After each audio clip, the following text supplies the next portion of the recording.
Good morning po sa inyo mga ka-healthy. Ito po ang itsura ng aming organic grapes. Ito po siya. Ito po yung iba na hihinog na organic lang po yan. Tinanim po lang namin ito sa isang malaking balde kasi konti ng space dito sa bahay. Ito po bunga niya. Ito po.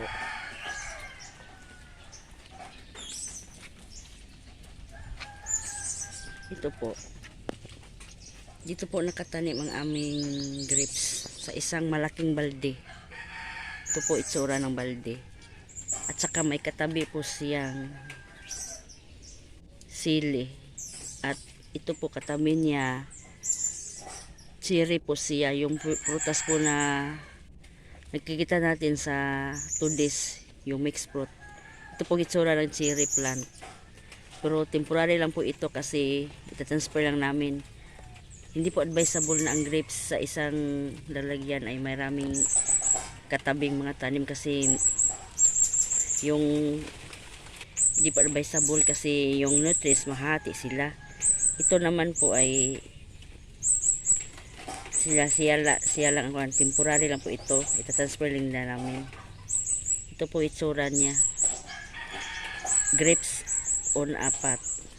Isang malaking balde po. Balde po ito ng harina. Binili po namin sa big shop. Ito po. Ito po ang puno niya. Ito. Ito po.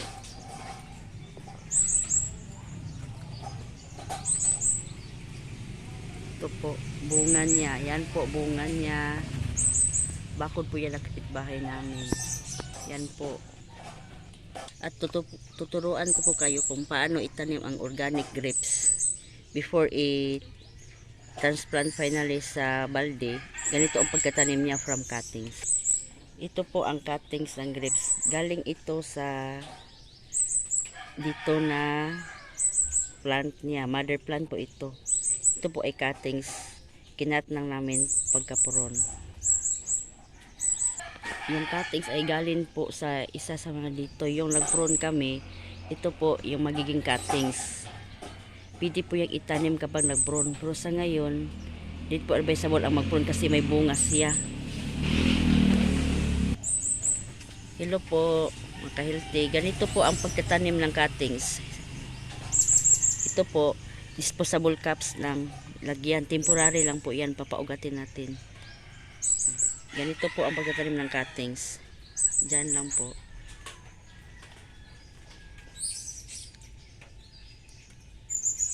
Ganyan po.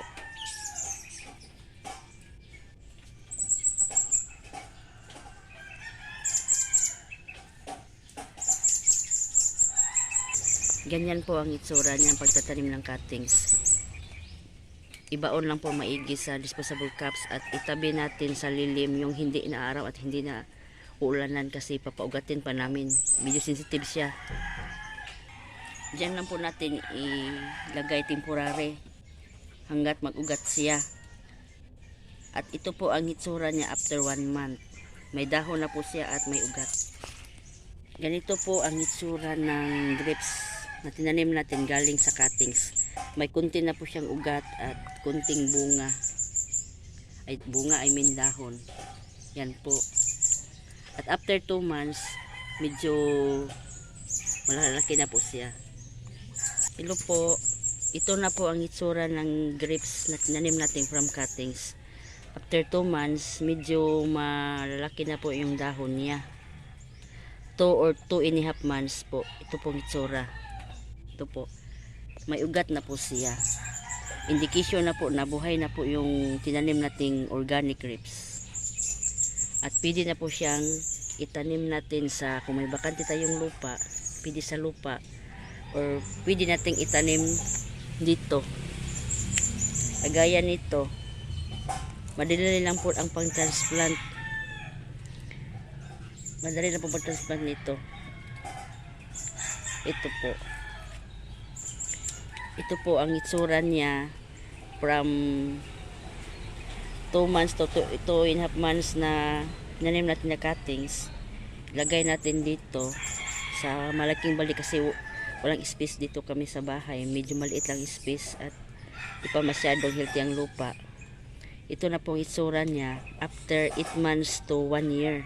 Ito po, mother plant na, at pwede na po siyang, kung malalaki na po yung mga trunks na katulad nito, malalaki na, pwede natin siyang i-prune at pabungahin. Katulad nito, may bunga na po siya. Pinon po namin siya yung nakaraang February. After weeks ng pag-prune, mag-produce na po siya ng buds. Yung small flowers hanggang maging ganito ang itsura niya after a month. Ito po, bunga niya ng organic grapes. Yan po. At saka yun namna namin laking balde. Yan po.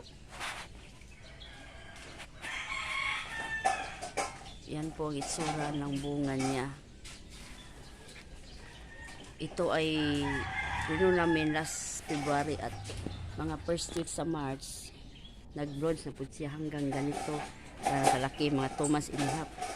Yung iba po ay start na po siyang mahinog. Ito po, start na po siyang mahinog. Yan po. Galing lang po yan sa tinanim namin mula sa, yan po bunga niya. Yan po puno niya. Yun, balde tinamnan namin. Sa kasama niyang bunga, ito po mga ka-health tips. Ito po mga kasama niya bunga. Pero tinanim po ito sa lupa na. Yun po.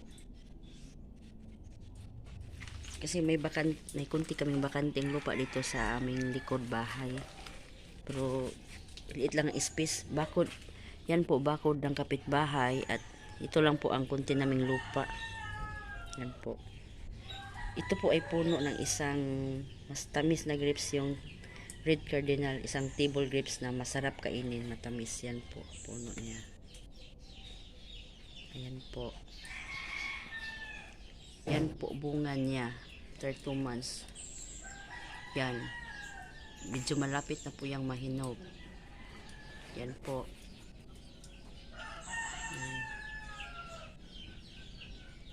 Ito naman po ay isang puno ng pang-wine na type na grapes, yung Catawba variety.